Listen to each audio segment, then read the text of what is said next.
Si ate, ano siya, kailangan niya pa ba magkuha ng SP niya? Si ate, 18 na siya. Kailangan niya, hindi pa siya nakakuha ng license. SP pa ngayon. SP lang po. O, pag tapos mo itong driving, pwede ka na mag-apply. Kasi 18 ka na eh. Oo nga. Dapat SP muna. O, SP muna ngayon. Di, pagkatapos dito ng driving. Sige, stop muna tayo dyan ha. Ang tawag dito yung gagawin natin, ito yung tawag na backing. Yung palipat tayo ng lane ha. Sige, reverse. Reverse ka. Ikot ka ng right lahat. Sige. Lahat na. Right, left yan. Right. Di ba nag-right ka kanina, nag-right yung sasakyan. Ngayon nag-reverse ka tapos nag-right ka, papunta yan sa right. Ha? Sige, tingin ka side mirror mo. Yan, sige, atras. Itong tawag na backing. Yan, papunta din siya sa right, di ba? Sige, dandahan lang, dandahan. So yung tingnan mo dito, yung center mirror, side mirror, no, ganyan yan. Sige, atras. Sige, atras lang. Pag mag-straight ka, sige, sige pa, sige pa, sige pa. Hop, brake. Okay. Straight mo muna bila, dalawang ikot. 1, 2, dalawa na. Sige, drive ka. Tapos, doon ka na sa kabila, left turn na naman tayo, ha? Sige, no. Straight muna, tapos left ka. Sige, abante. Yan, abante pa.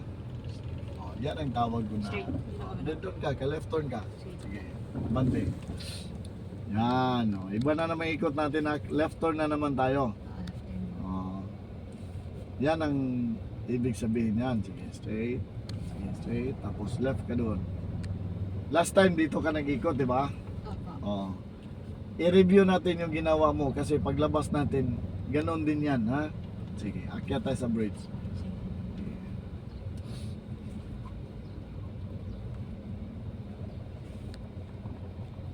Yan, yan yung tawag na left turn. Sige, akyat. Sige, gas.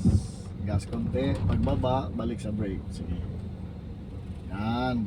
So, kanina dyan tayo tumaan, no? Right turn, no? Pag nandun ka na sa street, huwag kang papasok dyan sa kaliwa, ha? Ang tawag doon na violation is counterflow. Oh, yan ang tawag counterflow. Kapag ano, punta kayo sa right.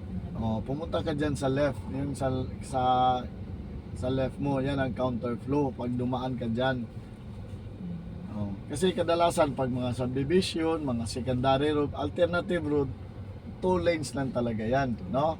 Pag highway, kadalasan 3 lanes, 4 lanes, no? Itong mga marker na to, tandaan mo to ha, kasi ito yung tawag na pavement marking. Oh. Saan na yung pavement marking? Itong mga marker na to, ito yung linya na boundary natin sa kabila. Ha? Kailangan magtakbo ka pag lalabas na tayo. Huwag mong apakan yan. Kasi pag maapakan mo yan, masagi ka na sa kabila. No, maabangga ka na doon, no? So, sige. Paglabas natin, may mga marker din yan. Kaya yung marker dito sa loob, pareha doon sa labas, ha? Kapayas lang. Oh, sige, straight mo na. Straight. Sige. Pag mag-stop ka dito, yan na, sige, stop sa. Ganito, pag mag-drive ka ng automatic,